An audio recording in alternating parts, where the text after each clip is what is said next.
আসসালামু আলাইকুম রহমতুল্লাহ। সরকারের এত পদক্ষেপ, এত আগড়ম বাগড়ম, এত আয়োজন, তারপরেও ঠেকাতে পারছে না হিন্দুদের প্রতিমা ভাঙার কর্মকাণ্ডকে। আপনারা জানেন বাংলাদেশে বর্তমান সময়ের কি অবস্থা।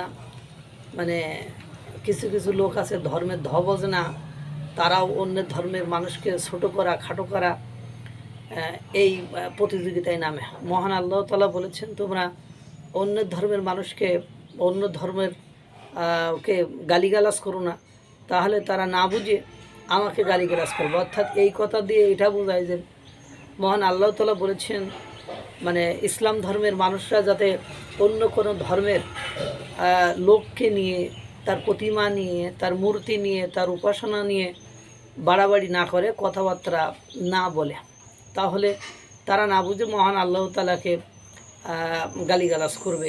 এটা স্বাভাবিক, কারণ আপনি তার বিশ্বাসে আঘাত করলে সে তো আপনার বিশ্বাস নিয়ে প্রশ্ন তুলবে, এটা স্বাভাবিক। দুর্ভাগ্য হলো সত্য যে বর্তমান সময়ে ডক্টর ইউনূসের আমলে আপনার কথায় কথায় সংখ্যা লঘুদের উপরে হামলা হয়। সেটা আপনার রংপুরের গঙ্গাচড়ায় দেখেছেন যে কীভাবে 22টি পরিবারকে লুটপাট ভাঙচুর করে একাকার করে দিয়েছিল।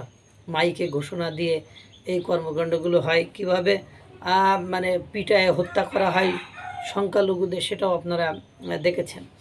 এখন ঘটনা হলো যে প্রতি বছর আপনারা জানেন যে দুর্গাপূজা মহা ধুমধামের সাথে এই হিন্দুরা পালন করে বাংলাদেশে, এবং এই বাংলাদেশে আপনার বছরের পর বছর এটা খুব সুশৃঙ্খল শান্তিতে পালিত হয়ে আসছে। কিন্তু দুর্ভাগ্য হলো সত্য যে গত বছরের থেকে আতঙ্কের মধ্য দিয়ে আপনার হিন্দুরা এদেশে দুর্গাপূজা পালন করছে। কারণ গত বছরও বিভিন্ন মহল থেকে বিবৃতি এসেছিল তাদেরকে এটা পালন করতে বাধাগ্রস্ত করবে, বাধা দিবে।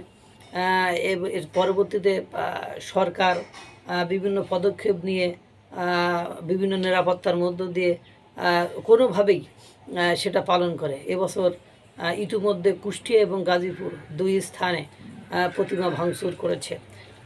দুর্গা প্রতিমার যে প্রাথমিক এখনও রং করা হয়নি, তৈরি করছে, সেটা ভাঙচুর করেছে।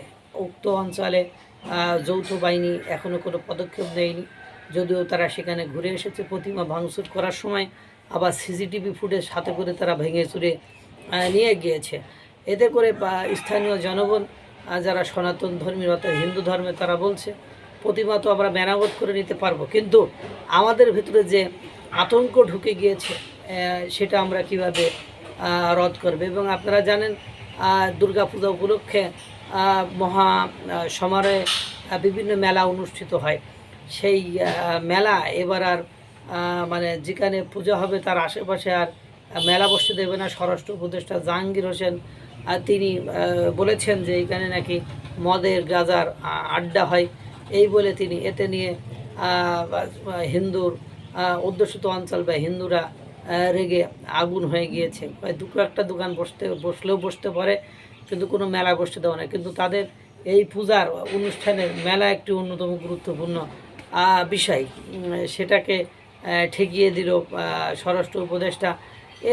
এটা অবশ্য বিভিন্ন জঙ্গি সন্ত্রাসী গোষ্ঠীর মেলায় হামলা হতে পারে, এই আতঙ্ক থেকে স্বরাষ্ট্র উপদেষ্টা জাহাঙ্গীর এই কাজ করেছে যদিও বলতে পারে। এখন দেখেন এই যে বাংলাদেশে একের পর এগুলো হচ্ছে।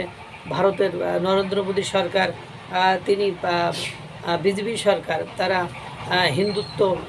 হিন্দু ধর্মকে লালন পালন করে, আর তাদের এই প্রতিমা দুর্গা, তাদের এই আচার অনুষ্ঠানের উপর যদি এভাবে নিষেধাজ্ঞা, এভাবে যদি আঘাত আসে, তারা যে পরবর্তীতে শক্ত কোনো পদক্ষেপ বা ভূমিকা নেবে না, এরকম কিন্তু নয়। এটা আমাদের জন্য মোটেও কল্যাণকর এবং নয়, এটা আমাদের জন্য একটা অকল্যাণকর এবং বিপদের কারণ হতে পারে।